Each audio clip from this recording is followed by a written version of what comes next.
Hello students, आज हम लोग बात करने वाले हैं लॉगरिथमिक फंक्शन के बाद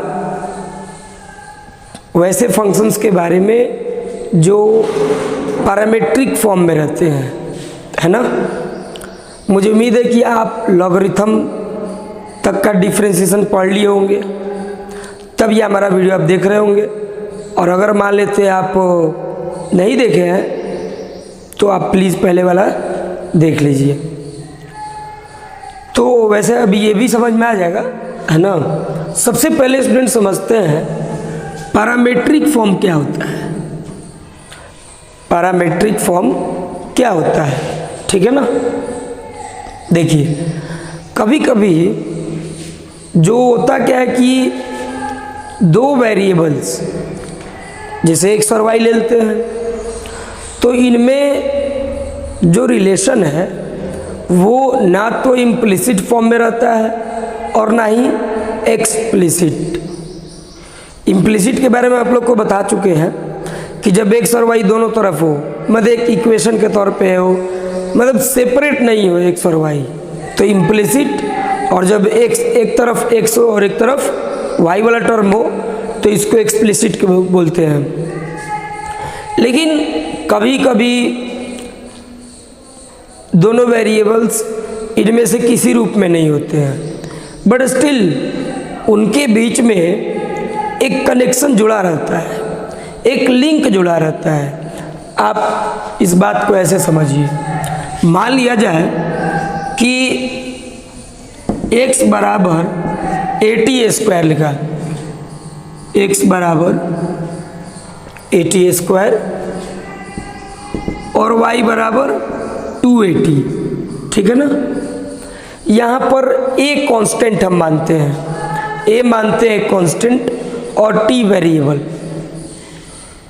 तो आप देख सकते हैं कि x जो है वो t पर भी डिपेंड है, मतलब x जो है वो t पर डिपेंड है और y भी t पर डिपेंड है। तो इसका मतलब है, सोचिए मैं किस चीज़ पर डिपेंड हूँ और एक आदमी वो भी किस चीज़ पर डिपेंड है, इसका मतलब हम दोनों उस पर डिपेंड है, यानी हम दोनों कनेक्टेड हैं। समझिए कि अगर t बढ़ेगा तो ये भी बढ़ेगा, ये बढ़ेगा तो ये भी बढ़ेगा, तो एक ये लिंक हो गया। x और y आपस में कनेक्टेड है, किसके द्वारा? t के द्वारा, ठीक है ना। तो ऐसे फॉर्म को ही हम लोग पैरामीट्रिक फॉर्म बोलते हैं। यहाँ कहेंगे कि ये जो फंक्शन है ये पैरामीट्रिक फॉर्म में है, ठीक है ना। और ये जो दोनों वेरिएबल्स होते हैं ये जिन पर भी डिपेंड है, जैसे t पर डिपेंड है, तो इस t को पैरामीटर कहा जाता है।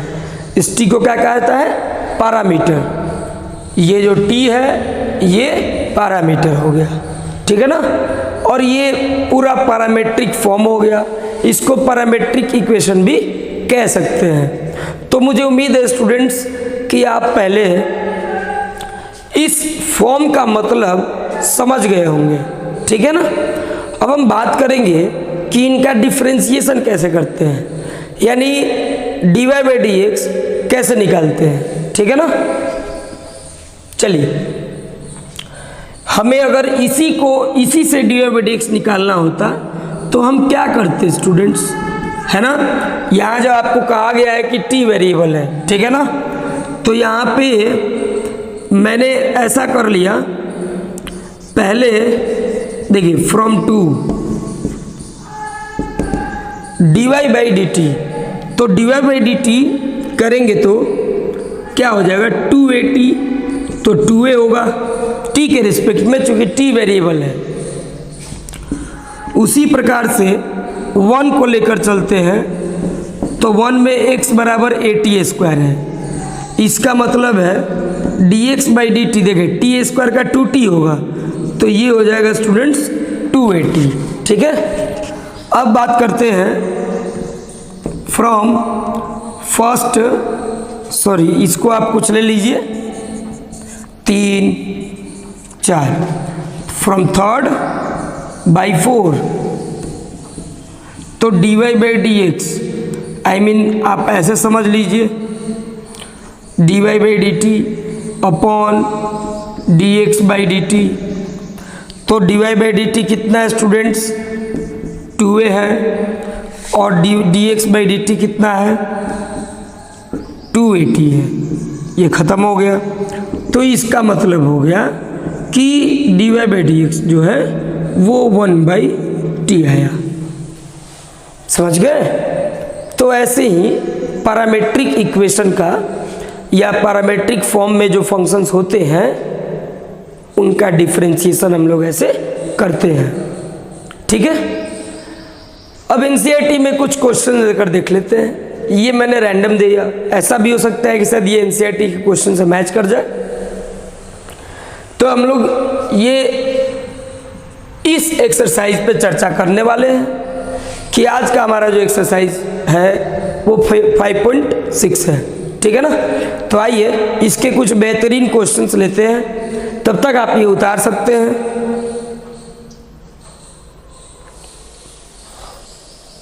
चलिए, पहला क्वेश्चन जो सेम टू सेम इसी तरह का है, इसलिए मैं पहला छोड़ दे रहा हूं, है ना? दूसरा भी आराम से बन जाएगा। तीसरा देखते हैं।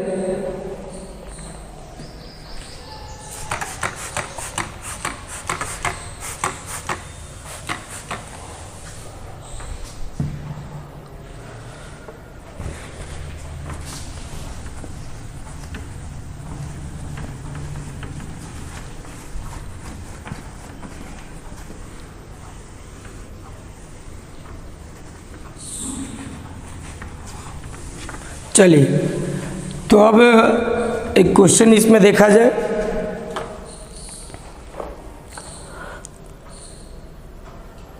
क्वेश्चन नंबर 3 स्टूडेंट्स, जिसमें दिया हुआ है आपको x बराबर sin t एंड y बराबर cos 2t। ये दिया हुआ है क्वेश्चन में, x बराबर sin t एंड y बराबर cos 2t। हमें dy बाई डी एक्स निकालना है। देखिए यहाँ फ्रॉम 1 पे आइए, तो x बराबर कितना है स्टूडेंट्स, sin t। आप देख सकते हैं यहाँ पे वेरिएबल पैरामीटर कौन है, t है। तो दोनों को सेपरेट सॉल्व करेंगे। ये dx by d t, sine t का कितना हो जाएगा, cos t हो जाएगा। ठीक है ना? sin t का cos t हो जाएगा। अब देखिए ये काम हो गया। फिर आते हैं सेकेंड में स्टूडेंट्स, y बराबर cos 2t। तो dy बाई डी टी, देखिए cos का क्या होता है स्टूडेंट्स, माइनस साइन होता है, तो माइनस साइन 2t तो हो गया। फिर 2t का कितना है, तो 2t का होगा 2। अगर आप पहले का वीडियो नहीं देखें तो आपको दिक्कत हो रहा होगा, चेन रूल्स पढ़ लेंगे अच्छे से तो दिक्कत नहीं होगा। ठीक है ना? तो ये आ गए स्टूडेंट्स, ये भी, ये 3 मानिए और ये 4 मानिए। और अब हम यहाँ पे डी बाई डी एक्स निकालेंगे। तो फ्रॉम 3/4, ठीक है ना? तो 3/4 में देखिए dy by d T upon D x by d T. ठीक है ना? थर्ड हो गया, सॉरी यहाँ पे मुझे डी बाई डी एक्स चाहिए ना, तो 4/3 कर दीजिए, क्योंकि हमने डी बाई डी टी बाद में निकाला है। तो ये और ये कट जाएगा, कितना आ जाएगा स्टूडेंट्स, देख सकते हैं। तो -2 sin 2t upon sin t। ठीक है ना? -2 sin 2t upon, sorry sine नहीं है, cos t है। हमने बोला था ट्रिगो का फॉर्मूला याद रखे रहिए, बहुत काम की चीज़ है।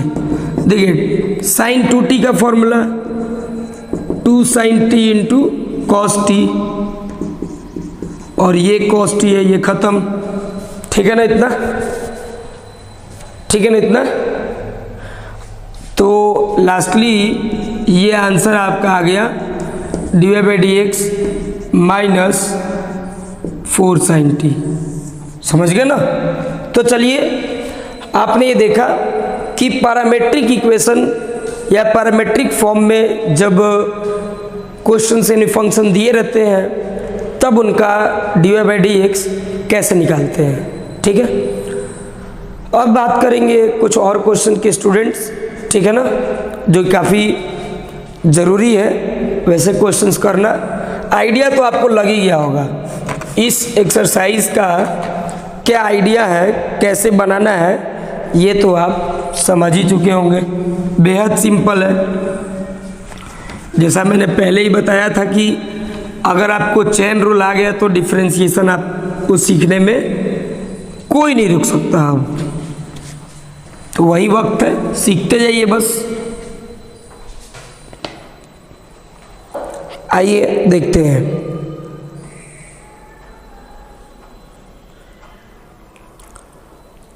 एक क्वेश्चन लेते हैं स्टूडेंट्स, ठीक है ना। क्वेश्चन नंबर 5, x बराबर cos theta minus cos 2 theta. Question number 5,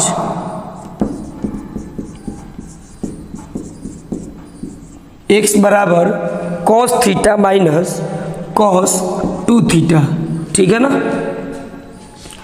and y बराबर, y देखते स्टूडेंट्स क्या है, y बराबर sine theta minus sine 2 theta.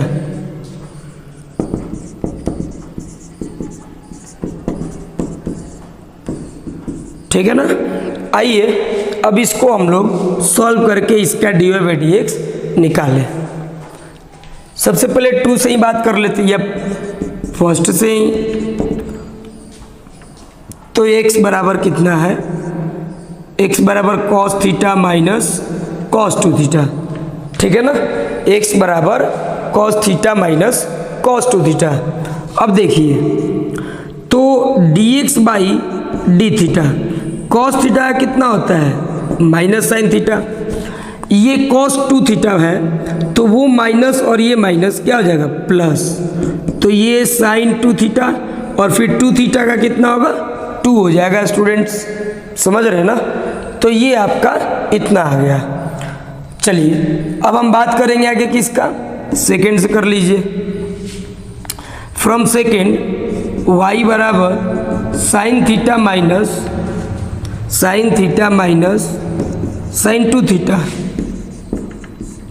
तो ये dy/d थीटा, तो ये cos theta minus 2 cos 2 theta हो जाएगा स्टूडेंट्स, ठीक है ना। आप देख सकते हैं साइन 2 थीटा का साइन 2 थीटा का cos 2 थीटा और 2 थीटा का 2 हो गया, ठीक है। चलिए अब हम लोग बात करेंगे dy/dx फ्रॉम 4/3, तो इससे इसको डिवाइड कर देते हैं, यानी dy/d theta upon dx/d theta, है ना। तो ये कितना आएगा, तो देख लीजिए cos theta minus 2 cos 2 theta, फिर साइन थीटा माइनस में ऐसे कर लेते हैं ना 2 sine 2 theta minus sine theta. तो यहाँ पे एक बात आके अटकती है स्टूडेंट्स कि क्या हमारा आंसर हो गया, क्या इतना हमारा आंसर जो है वो आ गया। तो कभी कभी देखिए, ये मेरे ख्याल से ये आपका आंसर नहीं है, क्योंकि अभी ये सिंपलेस्ट फॉर्म में हो सकता है और भी हम लोग इसको सिंपल कर सकते हैं, है कि नहीं। तो स्टूडेंट्स अब बात करते हैं क्वेश्चन नंबर 7 की। ये आपको NCERT एक्सरसाइज 5.6 है ना, में जो 7 नंबर क्वेश्चन है ये बहुत ही इम्पोर्टेंट क्वेश्चन है एग्जामिनेशन पॉइंट ऑफ व्यू से। क्यों? क्योंकि इसमें वही स्टूडेंट्स बना सकते हैं इसको जो पहले कभी प्रैक्टिस किए हैं। कहने के बाद एग्जाम में ऐसा नहीं कि वन टाइम में आप बना सकते, उलझन भरा क्वेश्चन है जिसको आप कुछ देर के लिए या लेंदी क्वेश्चन भी कह सकते हैं। उतना लेंदी नहीं है, आइए देखिएगा तो आप जरूर समझ जाइएगा। इसलिए 5.6 में क्वेश्चन नंबर 7 को जरूर रिवाइज करेंगे आप बार बार, ठीक है। चलिए देखिए, तो सिंस x बराबर sine cube t by under root cos 2t, पहला काम dx बाई dt निकालना। देख सकते हैं u बाई v पे है, तो v का स्क्वायर करते हैं तो cos 2t ही होगा, रूट में है, स्क्वायर करेंगे तो इतना ही होगा। फिर अब की बार में ये इंटू में cos 2t, sign cube T का डिफ्रेंसिएशन है स्टूडेंट्स, पहले एक्स क्यूब की तरह यानी 3 साइन स्क्वायर टी, ठीक है ना। फिर साइन टी का कितना, cos टी, समझ गए। अब देखिए फिर माइनस, अब की बार साइन क्यूब टी किस में रहेगा, इनटू में रहेगा। अब इसका डिफ्रेंसिएशन तो 1/2 रूट cos 2t इंटू, और cos 2t का कितना होगा, माइनस 2 साइन 2t होगा स्टूडेंट्स, ठीक है ना। तो फाइनली इसको हम छोटा में अब लिखेंगे अगर, तो dx बाई dt हमारा कितना हो जाएगा, तो 3 cos t sine square t under root cos 2t। एक काम करते हैं, ये 2 और 2 कट जाएगा, ठीक है ना, 2 और 2 कट जाएगा, और ये रूट cos 2t जो है वो एलसीएम अगर मैं लूँगा तो ये और ये मिलके कंप्लीट हो जाएगा, तो इसको रूट मत दीजिए, तो ये हो गया cos 2t। देखिए फिर से एक बार समझ लीजिए, ये u बाई v हो गया, u बाई v पे हमने डिफ्रेंसिएशन कर दिया। अब ये नीचे में 1 बाई समथिंग है, तो ये अगर एलसीएम होगा तो ये ही एलसीएम होगा, इसलिए ये इससे जब मल्टीप्लाई करेगा ये पूरा से, तो रूट cos 2t और रूट cos 2t क्या होगा, cos 2t होगा, और ये ऐसे ही उतर जाएंगे, समझ गए ना। और ये माइनस और माइनस प्लस हो जाएगा, ठीक है। अब बचा क्या रहेगा स्टूडेंट्स, तो sign cube T into sine 2t upon, ध्यान देंगे ये जो एलसीएम है इससे इंटू करेगा, तो cos 2t और cos 2t पे रूट, इसका मतलब है cos 2t का पावर 3/2 हो जाएगा। बात समझ में आई। तो ये स्टूडेंट्स निकल के आया, किसका वैल्यू है ये किसका वैल्यू है, तो ये dx बाई dt का वैल्यू होगा, ठीक है।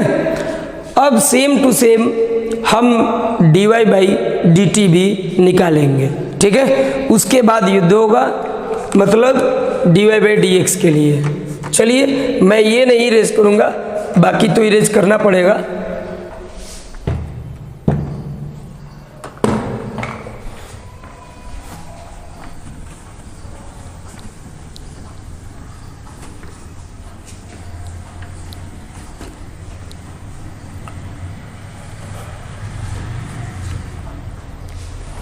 देखिए इसमें y बराबर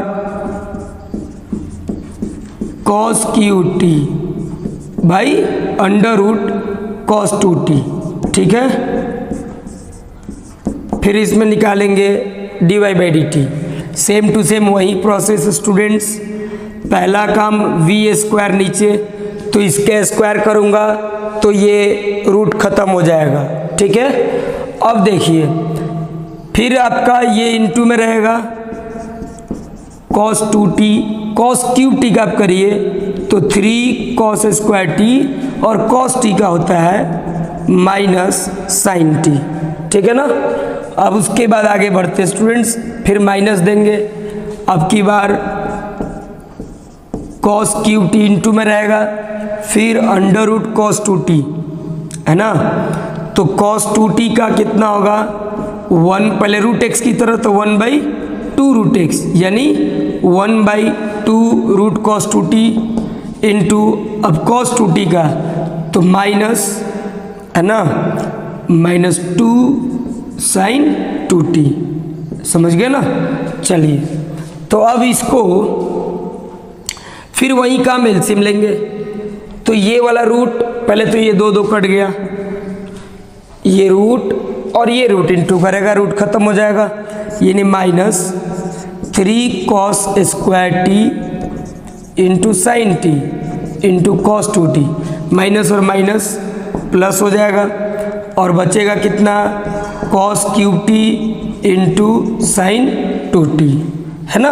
और नीचे के तरफ स्टूडेंट्स ये रूट एलसीएम में है और ये पावर 1 है और ये पावर आधा है, तो ये मिलकर पावर 3/2 हो जाएगा, यानी cos 2t का पावर 3/2 हो जाएगा।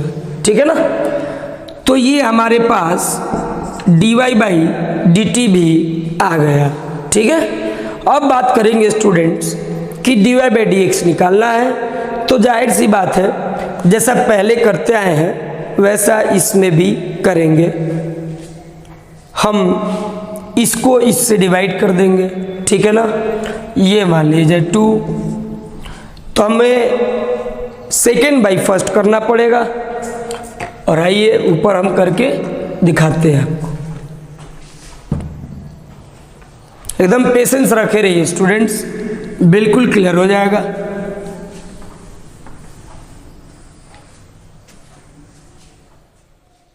चलिए देखते हैं। तो अब इसको dy/dx करेंगे, ठीक है ना। dy/dx किया मैंने, ये इतना आया। अब देखिए ये तो खत्म हो जाएगा ना। अब इसके बाद हम लोग क्या करेंगे स्टूडेंट्स, ये देखिए पहले हम लोग sin 2t को तोड़ देते हैं, सबका वैल्यू रख देते हैं -3, एक काम करते हैं -3 cos 2t, है ना, फिर cos square t into sine t plus cos cube t into sine T into cos T. ठीक है। फिर यहाँ 3 cos 2t into sine square T into cos T plus sign cube T, फिर 2 sin t into cos T. ठीक है। अब इसमें common ढूंढिए स्टूडेंट्स, कॉमन क्या हो सकता है। देखिए कॉमन आप देखेंगे तो इधर cos स्क्वायर टी है, इधर भी cos स्क्वायर टी है, मतलब क्यूब है, तो cos स्क्वायर टी तो मिल जाएगा ना कॉमन। और क्या मिलेगा, साइन टी, इधर भी साइन टी। ठीक है ना। तो कॉमन ले लीजिए, यानी पहली बात कि इधर से साइन टी है ना, और cos स्क्वायर टी, cos का कितना है यहाँ पे, cos 4 है और ये स्क्वायर टी है, तो cos स्क्वायर टी। ठीक है, ये कॉमन हो गया। अब क्या बचा है स्टूडेंट्स, तो -3 cos 2t, -3 cos 2t। ठीक है ना, यही बचा है।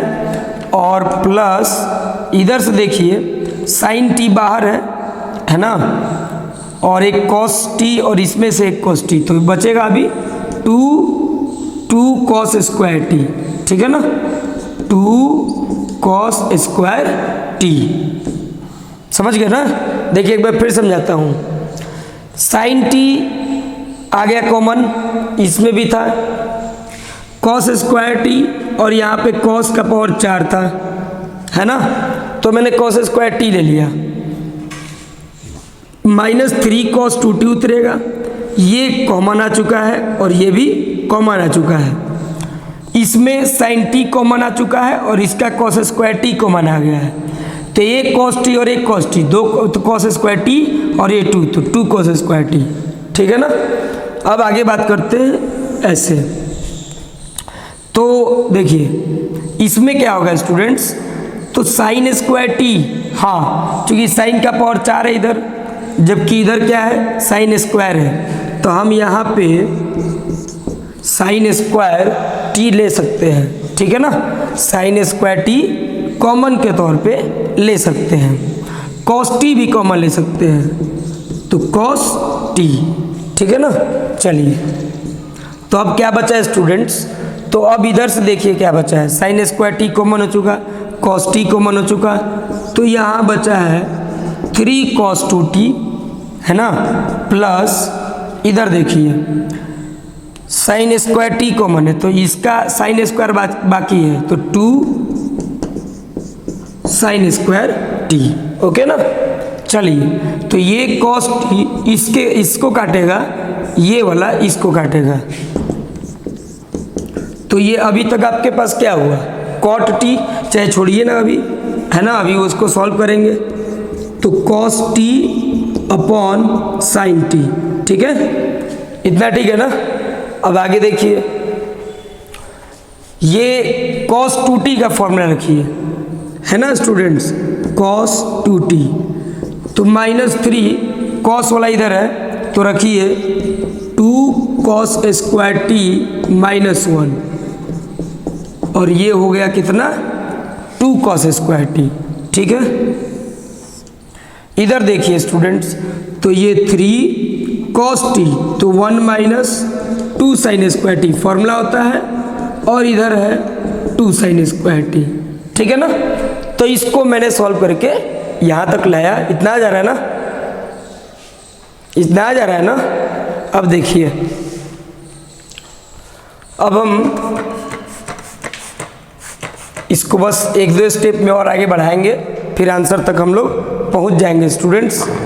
इस एक्सरसाइज में यही क्वेश्चन एक जो है, जो आंसर तक के लिए थोड़ा तड़पाता है आपको कि आप पहुँचिए, है ना, एग्ज़ाम में कभी कोई मिस्टेक ना कर दे, इसलिए बहुत आहिस्ता आहिस्ता आराम से, जैसे मैं आपको अभी बता रहा हूँ, कोई हड़बड़ी नहीं, आराम से, ठीक है ना।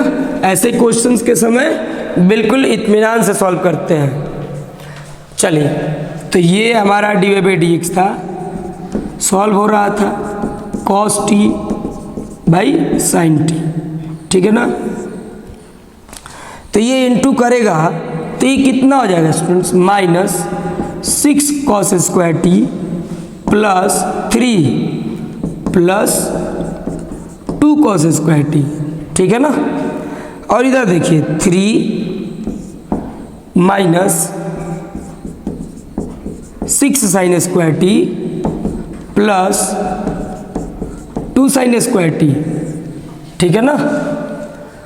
तो देखिए स्टूडेंट्स, अब यहाँ पे सॉल्व करते हैं आगे, ये हुआ cos t और ये हुआ sin t।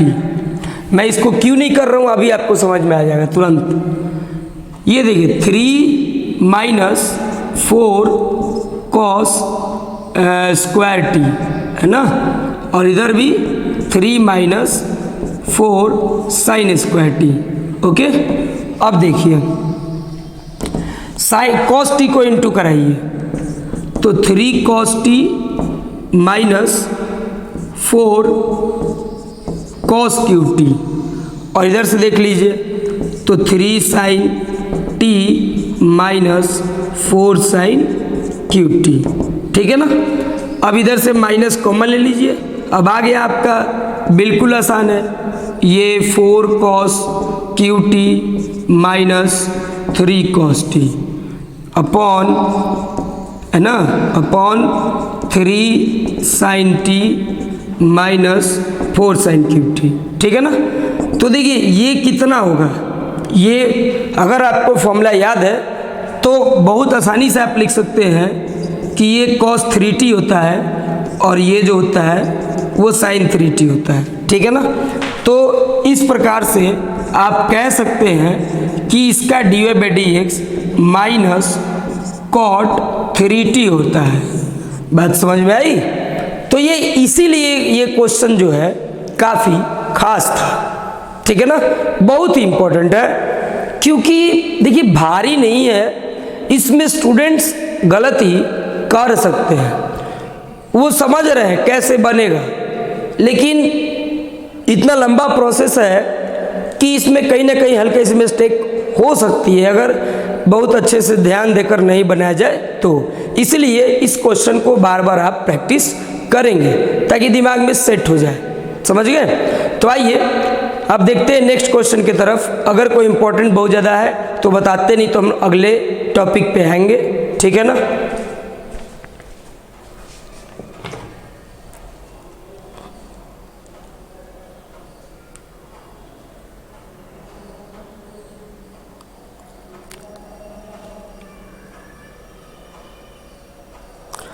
तो देखिए स्टूडेंट्स, एक क्वेश्चन और देख लेते हैं, क्वेश्चन नंबर 8 है ना, जिसमें x बराबर दिया हुआ है a इंटू कॉस टी। पहले इसको रेज कर लेते हैं।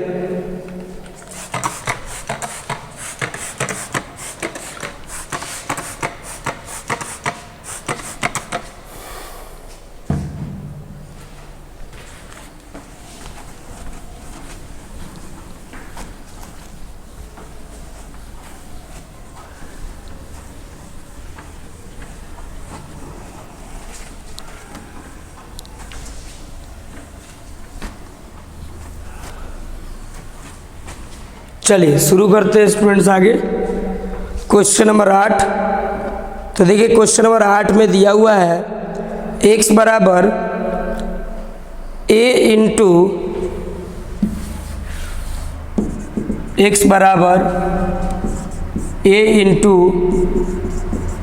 Cos T plus tan t/2 है ना। x बराबर a into cos T plus, यहाँ लॉग लगेगा students, plus log tan t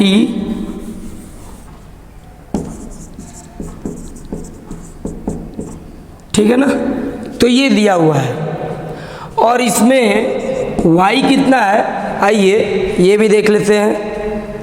y है a sin t, y बराबर a sin t। यहाँ पे t पैरामीटर है, इंस्ट्रक्शन में है ना, पहले ही है।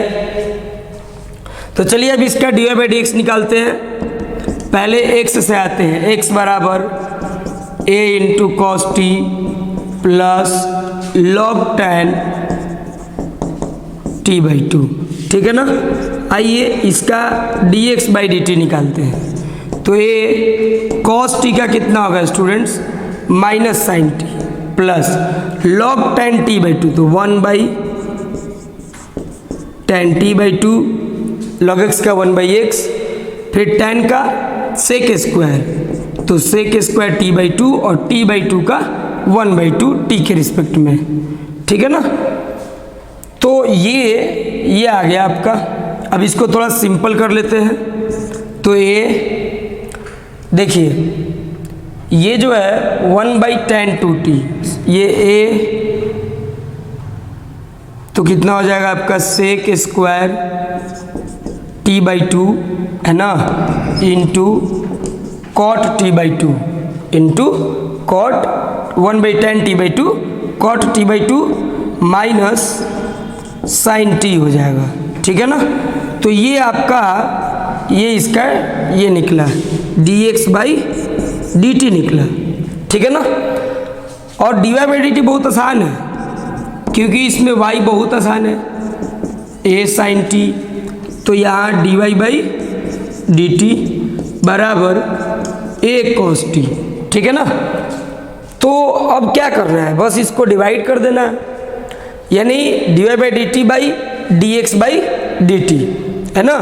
जरूरत पड़ने पे cos t का फॉर्मूला को हम लोग चारों में से कोई भी रख सकते हैं, जैसे 2 cos स्क्वायर t-1 रख लीजिए, या 1 - 2 sin स्क्वायर t रख लीजिए, है ना। 4 फॉर्मूला हम पहले ही बता चुके हैं, है ना, उनमें से आप कोई भी रख सकते हैं, ठीक है। तो चलिए इसको डिवाइड करके देखते हैं कि ये क्या कैसे बनेगा, ठीक है ना।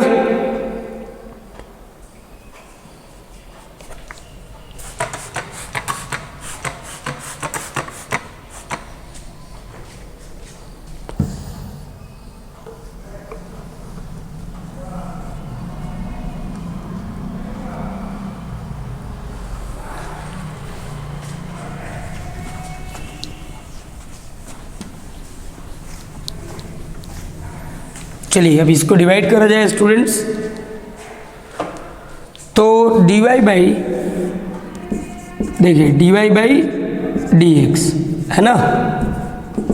तो भाई ये कितना है, तो ये है a cos t है ना, और ये कितना है, तो ये sec square t into cot t by 2, ये sec square t by 2 into cot t by 2 है ना।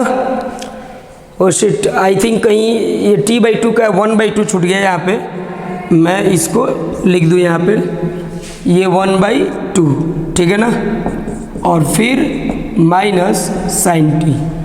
अब ये सॉल्व करना है स्टूडेंट्स, इसका जो ज़रूरत पड़ेगा देखा जाएगा, पहले इसको सॉल्व कर लेते हैं है ना।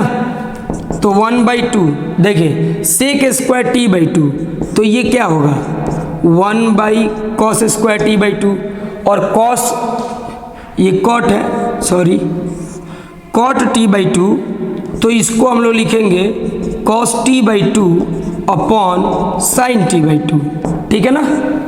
और ये साइन टी है, देखते हैं उसका 2 sine t by 2 into cos t by 2 लिखने की जरूरत पड़ेगी या नहीं, पड़ेगी ज़रूरत, क्योंकि देखिए ये कॉस टी बाई 2, ये इसको काट दिया, तो उसको भी रहने दीजिए, साइन टी ही रहने दीजिए, ठीक है ना। अब देखिए ज़रा, अब कहानी में ट्विस्ट है ना।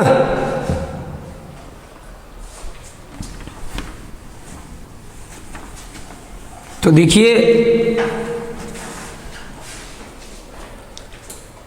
कितना हो जाएगा ये कॉस टी अपॉन, देखिए 2 sine t by 2 into cos t by 2, तो ये कितना हो जाएगा 1 बाई साइन टी, क्योंकि ऊपर में 1 है, नीचे साइन टी हो गया, और फिर ये माइनस साइन टी, ठीक है ना।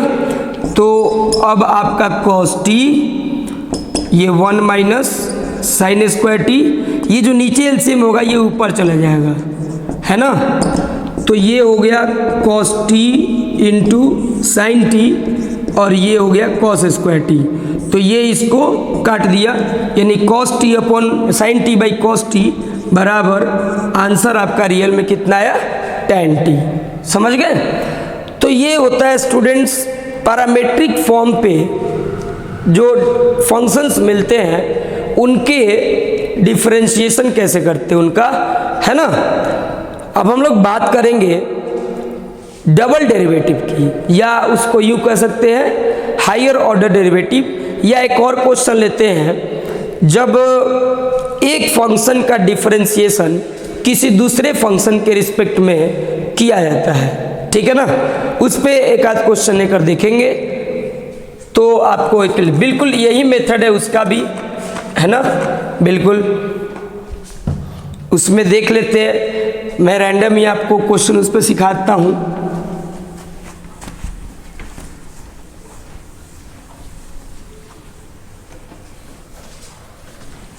जैसे आपसे कहा जाए स्टूडेंट्स कि आपको ना ये निकालना है, find derivative of sine x with respect to cos x. अब तक में आप dy by d x find the derivative of y with respect to x पढ़ते थे। एक फंक्शन का दूसरे फंक्शन के रिस्पेक्ट में डेरिवेटिव निकालिए, ठीक है ना। तो देखिए इसमें से एक को हम y मान लेते हैं, है ना, इसको थीटा मान लीजिए, जगह बेहतर होगा, साइन थीटा और कॉस थीटा, जरूरी नहीं कि थीटा हमेशा दिया रहेगा, मान लिया जाए y बराबर साइन थीटा, ठीक है ना, जिसका करना उसको y मान लीजिए, जिसके रिस्पेक्ट में करना उसको x मान लीजिए। देखिए मान्यता पे अपनी बात है, कुछ भी मान सकते हैं आप।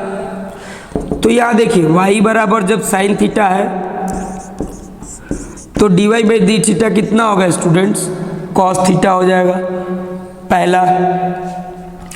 उसी प्रकार से जब x बराबर